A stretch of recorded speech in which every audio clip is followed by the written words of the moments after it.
आज मीठी मम्मा के 25 अगस्त 1959 के चले हुए मधुर महावाक्य सुनेंगे। डायरेक्ट परमात्म मुख वंशावली ही सर्वोत्तम जीवन मुक्ति के अधिकारी हैं। गीत बजा है, दुखियों पर कुछ रहम करो माँ बाप हमारे। ओम शांति। रहम दिल तो परमात्मा को ही कहेंगे और दुखी ही उनसे रहम मांगते हैं। जो सदा सुखी हैं वो तो नहीं मांगेंगे। रहम का मतलब है कि उनसे सुख की मांग करते हैं। ये मांग परमात्मा से ही करते हैं, क्योंकि सबका पिता वह है। सबको सुखी करने वाला भी वह है। इसलिए हर एक की नज़र उनके तरफ जाती है। उनको ही कहते हैं, तुम मात पिता हम बालक तेरे। अब भल बच्चे तो सब उनके हैं, लेकिन एक हैं सगे, दूसरे हैं लगे। सगे बच्चे वह हैं जो डायरेक्ट मुख वंशावली हैं। बाकी तो सारी दुनिया है लगे बच्चे। सगे और लगे के अर्थ को भी समझना है, तो मुक्ति और जीवन मुक्ति को भी समझना है। जो उनकी मुख वंशावली बनते हैं उनको तो जीवन मुक्त बनाते हैं। बाकी सब बच्चों को पाठ से मुक्त कर देते हैं। ऐसे तो जो भी आत्माएं नीचे उतरती हैं तो पहले सब जीवन मुक्त हैं, क्योंकि कोई विकर्मों का हिसाब किताब नहीं है। लेकिन जीवन मुक्ति की भी स्टेजेस हैं, सतो रजो तमो।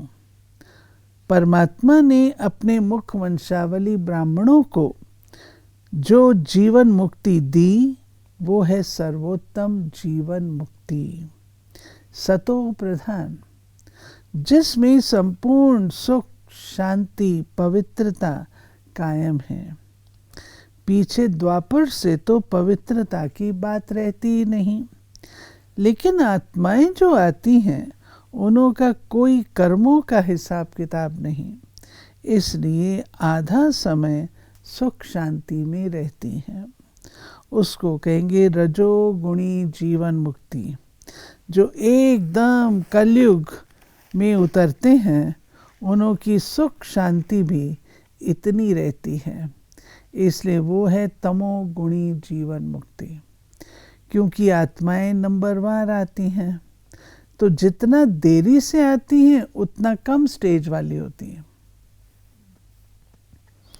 तो जब पहले आदि सनातन धर्म स्थापन होता है उस समय सर्वोत्तम जीवन मुक्ति है। फिर नंबरवार स्टेज अनुसार आत्माएं आती हैं। ये तो हम लोग जानते हैं ना, जीवन मुक्ति भी हर आत्मा को जो नई उतरती है उसकी वो जीवन मुक्त अवस्था है। परंतु अगर कोई आत्मा कलयुग में उतर रही है तो उस युग के अनुसार उसकी जीवन मुक्त अवस्था, और जो सतयुगी दुनिया की आत्मा उसकी उस अनुसार है। तो सत रज तम, ये हमारे झाड़ के चित्र में भी दिखाया है कि हर आत्मा की 3 स्टेज होती है। हर चीज की स्टेज तो जरूर होती है। बाकी मुक्ति तो सबको मिलती है, लेकिन वहाँ भी नंबरवार सेक्शन है।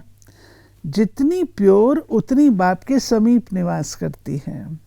बाप तो सबसे ऊंच है, बाकी सब आत्माएं नंबरवार हैं।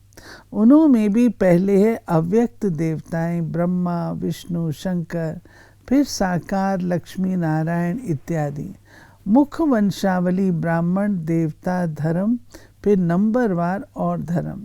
जैसे नंबरवार ताकत अनुसार यहाँ पाठ बजाने उतरते हैं, वैसे वहाँ भी नंबरवार निवास करते हैं।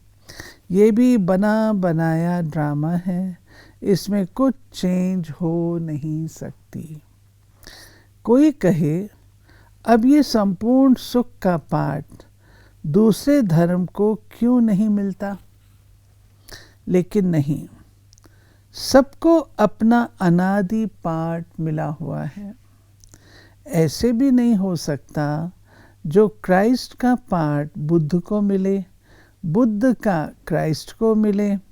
सबको अपने धर्म की स्थापना कर फिर उनकी पालना भी उनको ही करनी है, क्योंकि जो धर्म स्थापन करते हैं वो जैसे अपने धर्म का पिता हो गया, तो उनको अपने बच्चों की पालना भी करनी है।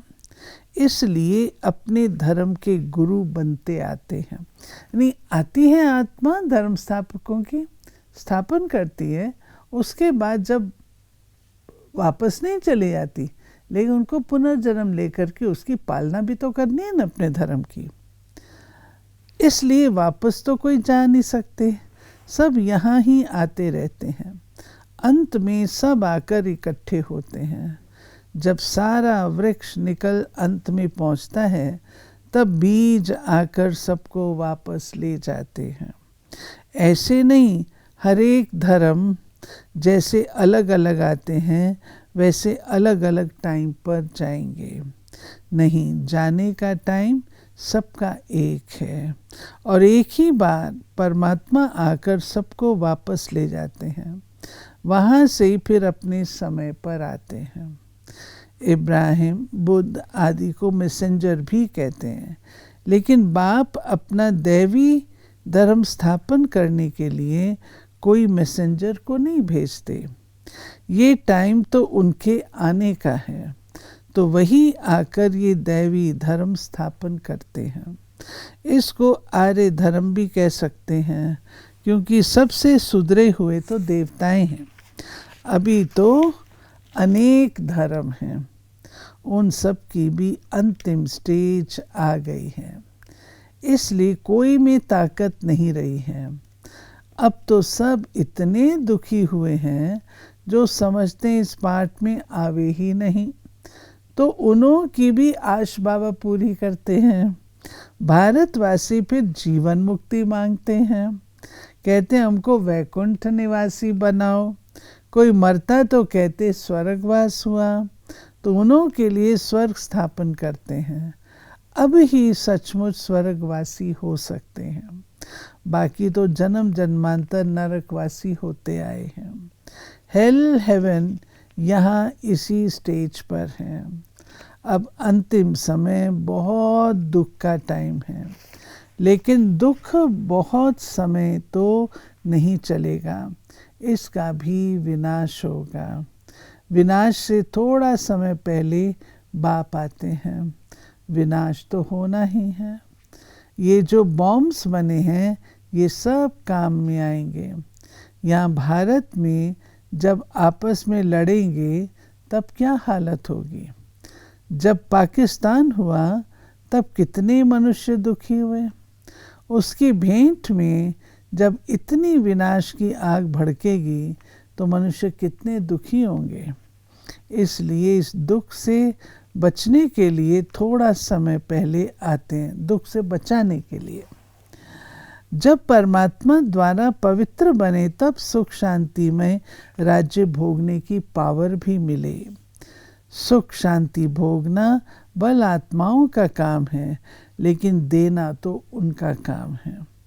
आत्माएं तो सब 5 विकारों के वश दुखी हो आपस में लड़ती झगड़ती रहती हैं। अब तो कैसे एक दो का विनाश करने को तैयार हो गए। तो बच्चों को शांत कराना ये बाप का काम है ना। इसकी युक्ति यही है जो सबको मुक्ति जीवन मुक्ति में ले जाते हैं। इस समय बाप खुद भी हाजिर हैं, तब तो डायरेक्ट कहते हैं बच्चे मुझ एक को याद करो, बाकी सब भूलो। अच्छा, ओम शांति। इति ममा की आज की मुरली।